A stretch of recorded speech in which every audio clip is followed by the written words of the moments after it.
Hi, I'm Mateo. I own a custom furniture business downtown that I built from nothing 3 years ago. Started in my garage with just a saw and some scrap wood. Now I've got a workshop, 2 employees, and clients waiting 6 months for my pieces. Not that my father ever noticed. You should see these chairs I just finished for that new restaurant on 5th, I said, showing Richard pictures on my phone during our monthly family dinner. He barely glanced at them. That's nice. Did you hear about your sister's promotion? Vice President of Marketing at 28? That's how it always goes. Sophia gets the spotlight, I get the scraps of his attention. Don't get me wrong, I love my sister, but the favoritism has been obvious since we were kids. When I made honor roll, it was expected. When she did, it was celebration time. These chairs are gorgeous, babe, Layla said later that night in my apartment, actually examining the photos. The way you incorporated those brass accents is genius. Thanks, at least someone appreciates my work. I flopped onto the couch beside her. Your dad's never going to change. You know that, right? She ran her fingers through my hair. Some people are just wired to play favorites. Yeah, I know. Just once, I'd like him to acknowledge that I built something real, you know? The next day at the workshop, Marcus stopped by with coffee. We've been friends since high school, and he's always had my back. How'd the family dinner go? He asked, leaning against my workbench. Same old story. Dad practically ignored me while gushing over Sophia's latest achievement. Dude, I don't get why you keep showing up for that abuse. Your dad's been pulling this crap for years. He's still my father. A father who treats one kid like royalty and the other like an afterthought? That's messed up, man. Marcus took a sip of his coffee. One day, you're going to have to stand up to him. Easy for you to say. Your parents actually support your choices. I'm just saying there's a difference between family and toxic people who happen to share your DNA. My phone buzzed. Text from Richard. Family meeting tomorrow night, 7 p.m. sharp, non-negotiable. Great, the king has summoned me, I muttered, showing Marcus the text. What's this about?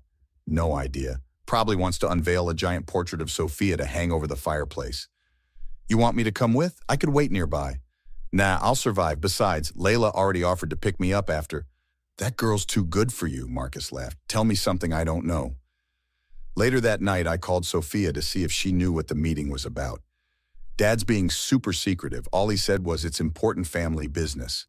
And we all know how his important family business usually goes down.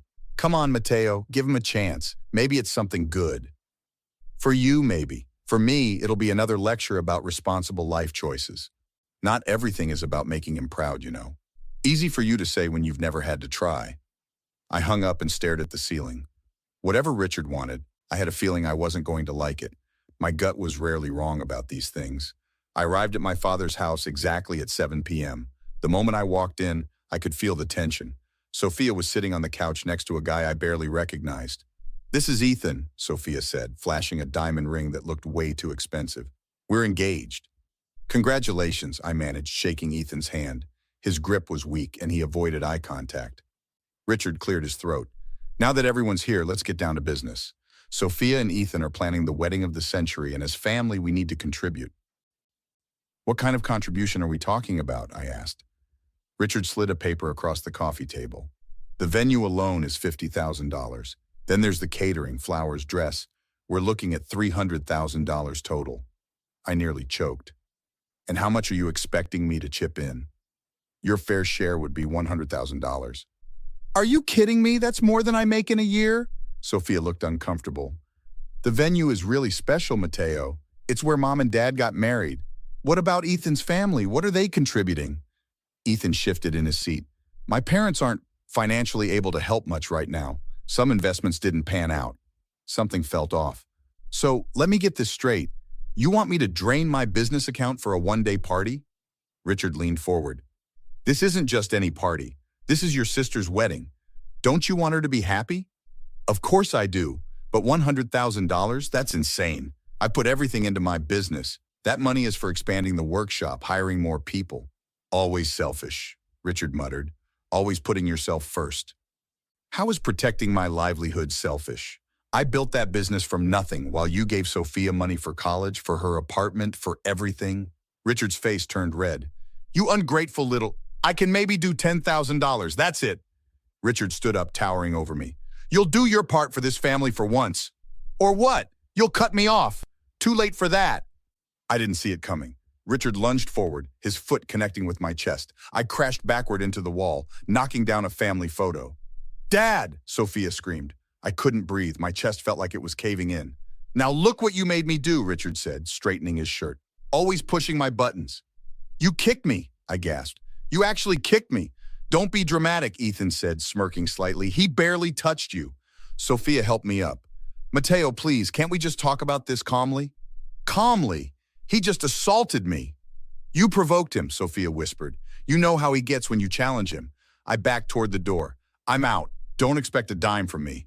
"You walk out that door, don't bother coming back," Richard shouted. 20 minutes later, I was at the bar with Layla and Marcus, still shaking. "He actually kicked you?" Layla examined my chest, already bruising. "We should press charges," Marcus said. "Something's off about this whole thing," I said.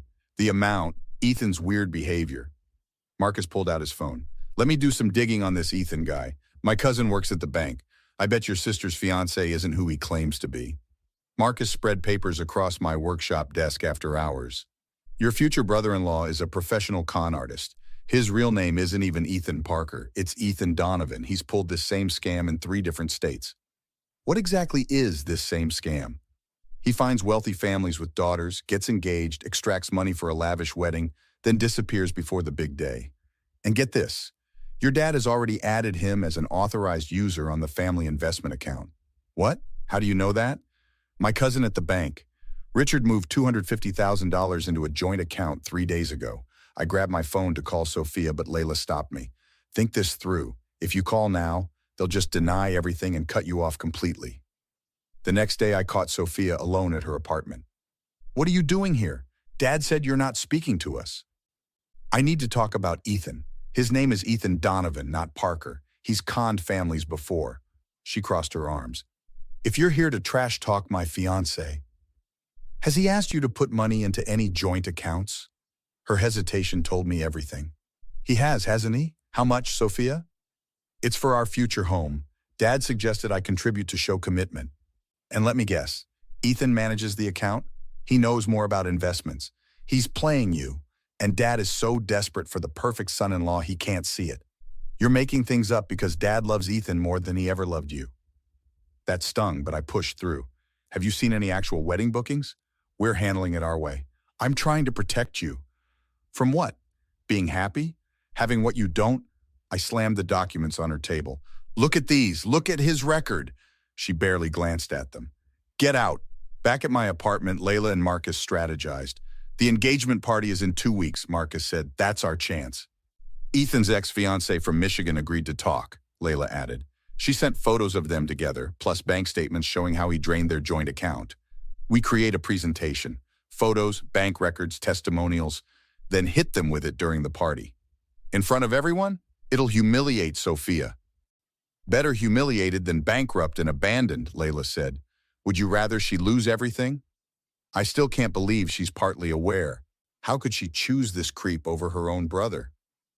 "Richard has been conditioning her for years to see you as the jealous sibling," Marcus explained. "Plus, Ethan's been working her too." I stared at the party invitation. 2 weeks to gather enough evidence that they can't deny it. Let's make sure this con artist gets exactly what he deserves. The engagement party was at Richard's country club, all chandeliers and champagne. Layla squeezed my hand as we walked in. "You sure about this?"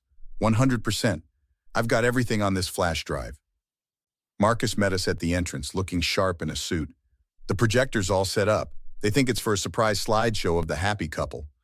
Richard spotted me across the room, his face darkening. "What are you doing here? You weren't welcome after you refused to support your sister." "I'm here to give Sophia my wedding gift." I held up the flash drive. "Just needs to be projected." "Fine, make it quick." He turned away, clearly expecting some pathetic peace offering. When the room quieted for speeches, I took the microphone. "I'd like to share something about Ethan." I nodded to Marcus, who started the presentation. Not Ethan Parker, but Ethan Donovan. The first mugshot appeared on screen. Ethan lunged toward me, but Marcus blocked him. "What is this?" Sophia looked confused. "Your fiancé's been arrested twice for fraud. He's scammed 3 other families exactly like he's scamming ours." The room erupted in murmurs as more photos appeared, Ethan with different women, all wearing similar engagement rings. "This is Jennifer from Michigan." A video started playing of a tearful woman. He took everything, our joint account, my parents' retirement money, even my grandmother's jewelry, then disappeared 2 days before our wedding. Sophia's face crumbled. Ethan, tell me this isn't true. Ethan forced a laugh. These are obviously fake. Your brother's jealous. I switched to the bank documents. You transferred $280,000 from Sophia's account yesterday. Where's that money going? Richard pushed forward. Stop this nonsense immediately. It's not nonsense when I have proof he's drained joint accounts with other fiancés before disappearing. I turned to Sophia. Check your account right now. With shaking hands, she pulled out her phone, face paling as she checked her banking app. It's almost empty. Ethan backed toward the exit. This is a misunderstanding. 2 police officers appeared behind him. Marcus nodded. Perfect timing. You called the cops? Richard was livid. After what we found? Absolutely. Grand larceny isn't a joke. As the officers handcuffed Ethan, Sophia collapsed into a chair sobbing. Richard still wouldn't look at me. This doesn't change anything. You've humiliated our family in front of everyone. I saved your daughter from being robbed blind. 6 months later, Ethan was serving time for fraud. Richard's reputation at the club was in tatters, the man who'd been so easily duped, who'd violently attacked his son for trying to warn him. Sophia and I met for coffee monthly. Today was one of those days. Dad still asks when you'll come to dinner? You know that's not happening. He's sorry in his way. His way isn't good enough. She sighed. At least you got your money back for the business expansion. The workshop's doing great, just hired 2 more craftsmen. And things with Layla? I smiled. Moving in together next month? I'm happy for you, Mateo. Later, watching the sunset from my porch with Layla and Marcus, I felt at peace. Ever regret cutting Richard off? Marcus asked. Not for a second. Some people never change, and I don't need that toxicity. Layla leaned against me. Family is what you make it. Looking at my true family around me, I couldn't agree more. So what would you have done? Would you completely cut off a toxic parent like Richard who physically assaulted you and never truly apologized? Or would you eventually give them another chance for the sake of family? The hardest decisions in life aren't always black and white. Standing your ground can mean losing relationships, while forgiveness without genuine change can lead to more pain.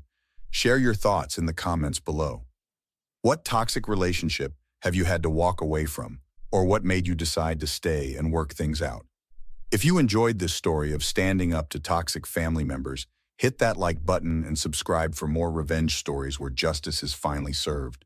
New stories posted every day.